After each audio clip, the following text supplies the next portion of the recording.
Salut les devins, c'est Saikyo. Vous ne l'aurez sûrement pas raté, lorsque Son Goku passe en Ultra Instinct, surtout lors des premiers passages de l'Ultra Instinct non maîtrisé aux cheveux noirs, etc. Mais c'est aussi arrivé dans la version maîtrisée, et spécialement et plus particulièrement on peut l'apprécier dans sa version animée et non dans le manga, car forcément par définition il n'y a pas de son qui se dégage d'un manga, mais en tout cas nous pouvons y entendre le cri de l'Ozaru se dégager de Son Goku.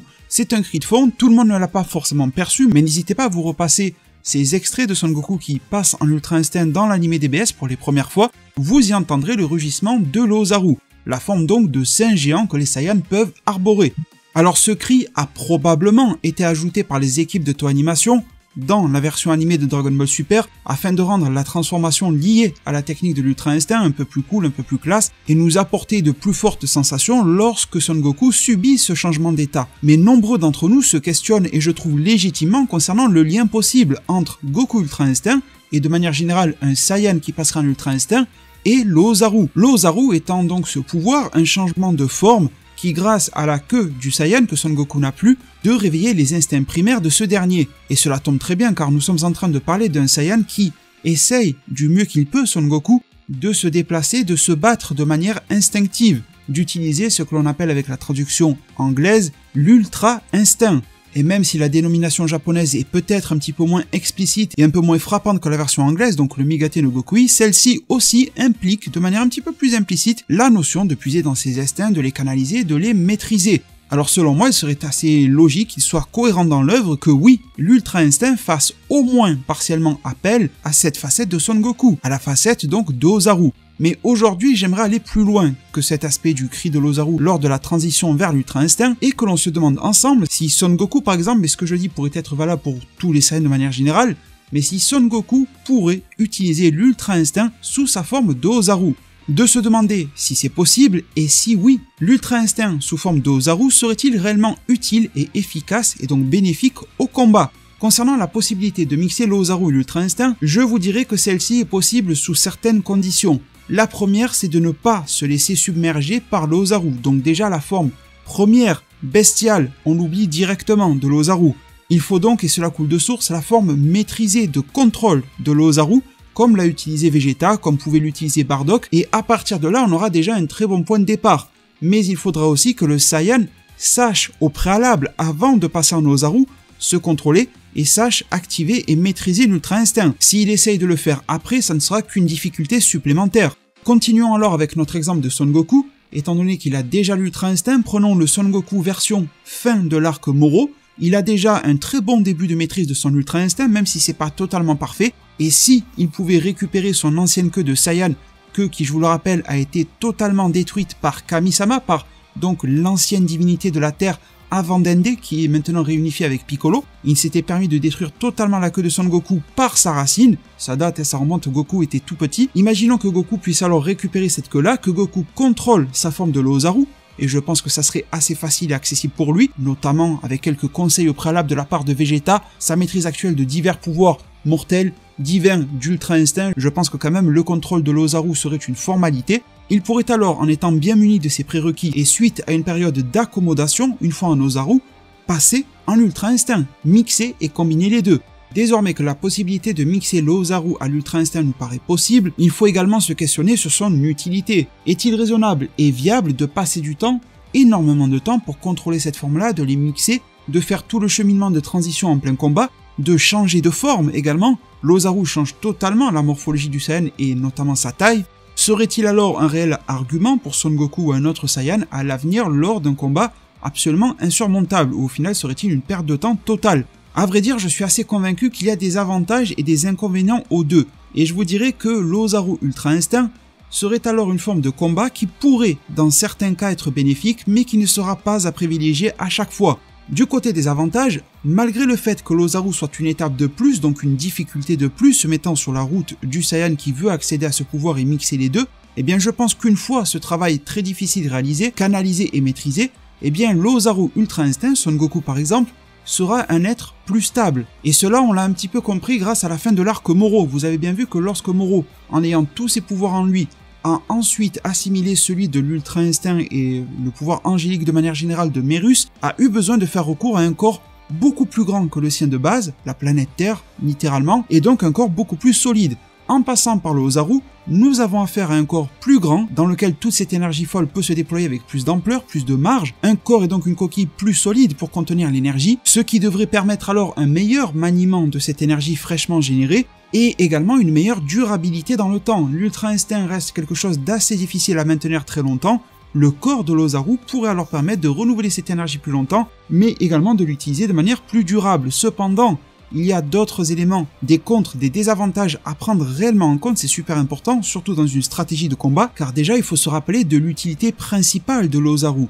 L'Ozaru, et ça a été dit officiellement, multiplie la puissance de base sans les transformations, sans l'Ultra Instinct, vraiment le Saiyan de base aux cheveux noirs, multiplié donc x 10 uniquement. Alors c'est pas mal, me direz-vous, de multiplier la puissance de base actuelle de Son Goku x 10 et d'y ajouter ensuite l'Ultra Instinct. C'est vrai, vous aurez raison, mais quand on se rappelle que le Super Saiyan de niveau 1 à lui seul, pourtant le Super Saiyan 1 maintenant il est plutôt obsolète, eh bien c'est quand même du x 50. x 10 pour l'Ozaru, x 50 pour le SSJ1, le choix est très vite fait. Derrière, nous avons également une forte perte en mobilité, et c'est quand même aller totalement à l'encontre de ce qu'est l'Ultra Instinct par nature. L'Ultra Instinct est censé permettre d'avoir les mouvements les plus parfaits.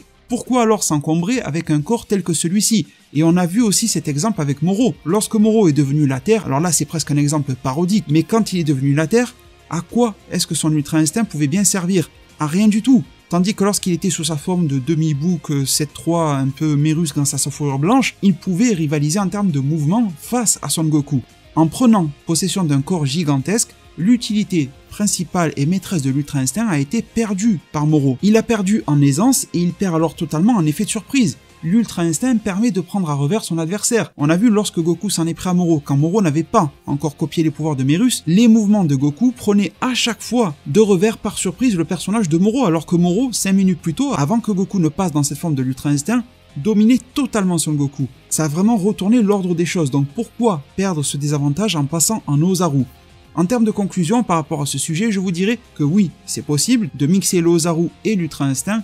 Non, ce n'est pas utile dans tous les cas, mais ça peut l'être. Je dirais alors que face à un ennemi de grande taille, ça aurait des avantages. Déjà, ça éviterait à Son Goku d'avoir à nous ressortir le colosse de Ki. Vous savez, il l'a fait très récemment face à Moro, celui que l'on appelle pour rigoler un petit peu le Susanoo de Son Goku, qui a été grandement aidé par le Ki divin de Oob afin de régénérer un petit peu Goku. Eh bien, ce colosse de Ki, bien qu'il soit extrêmement classe, puissant et qu'il soit fait à base d'Ultra Instinct, il est extrêmement énergivore. Son Goku n'a pas pu le maintenir très longtemps, il a été obligé de lancer une attaque one-shot en une seule fois, et c'est clairement trop difficile à maintenir. Tandis que si une forme Ozaru pouvait être privilégiée, elle serait pas si difficile que ça à maintenir car le travail aurait été fait en amont afin de s'y habituer. Elle permettrait d'avoir malgré tout, même si à l'ère de Dragon Ball Super ça nous paraît assez résiduel, de bénéficier d'un multiplicateur de la puissance de base de Son Goku x 10, et je ne pense pas que Goku s'en priverait face à un adversaire de taille, et en parlant de taille, de rivaliser en termes de hauteur, de largeur, de grandeur par rapport à l'adversaire qui faisait face. Même si Son Goku arrivait à parer les énormes coups que Moro en forme terre lui envoyait, on a pu ressentir sur certaines cases du manga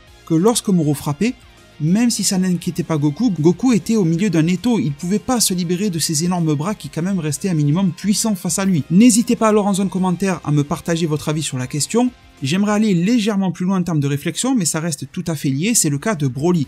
Je pense que le cas de Broly, qui nous a montré sa forme Ikari, peut changer totalement la donne à l'avenir, et cela dépendra tout simplement de l'exploitation scénaristique que Akira Toriyama et Toyotarou prévoient d'en faire. Nous savons que la forme Ikari de Broly est une forme humanoïde qui ressemble beaucoup à la forme de Broly de base avec quelques changements au niveau de ses cheveux, au niveau de ses yeux, etc. et surtout au niveau de sa puissance. C'est une forme humaine dans laquelle Broly contrôle, entre guillemets, on va dire à 80% sa forme de Ozaru, car ça reste très difficile à le faire pour lui, mais grosso modo il a le dessus sur son Ozaru et le maintient sous sa forme humaine. À partir de là, il peut y avoir des améliorations du Ikari, voire même aller sur des délires qui vont beaucoup plus loin. L'exploitation version Dragon Ball Super de l'Ozaru, voire même rendre canon le Super Saiyan 4.